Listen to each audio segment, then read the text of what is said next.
திருநெல்வேலி என்றாலே அல்வாதான். அதிலும் இருட்டுக்கடை அல்வா என்றால் வாயில் எச்சில் ஊறும். தென்னிந்திய சுற்றுலா பயணிகளிடத்தில் அதிகமாக விரும்பி உண்ணப்படும் உணவு பட்டியலில் முதலிடம் இதற்குத்தான்.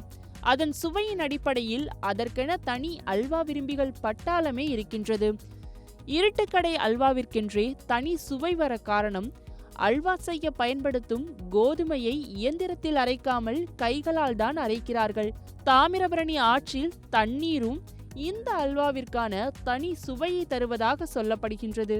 இந்நிலையில் திருநெல்வேலியின் பிரசித்தி பெற்ற இருட்டுக்கடை அல்வா குழுமத்தின் இல்ல திருமண விழா பிப்ரவரி 1 அன்று ஆட்டம் பாட்டம் கொண்டாட்டம் என பாரம்பரிய முறைப்படி வெகு கோலாகலமாக நடைபெற்று முடிந்தது.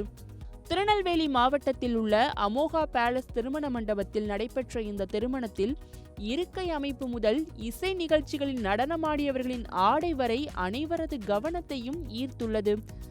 பாரம்பரிய முறைப்படி நடைபெற்ற இந்த திருமணத்தில் மணமக்களுக்கு கங்கா ஆரத்தி எடுத்து வரவேற்பு செய்யப்பட்டது.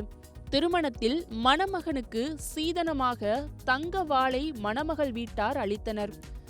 மணமக்களுக்கான தங்க நகைகளை ஆபரண பெட்டியில் பலரும் சேர்ந்து கொண்டு வந்த பொழுது அப்படியே அரண்மனையில் நடைபெற்ற திருமணம் போல தெரிந்தது.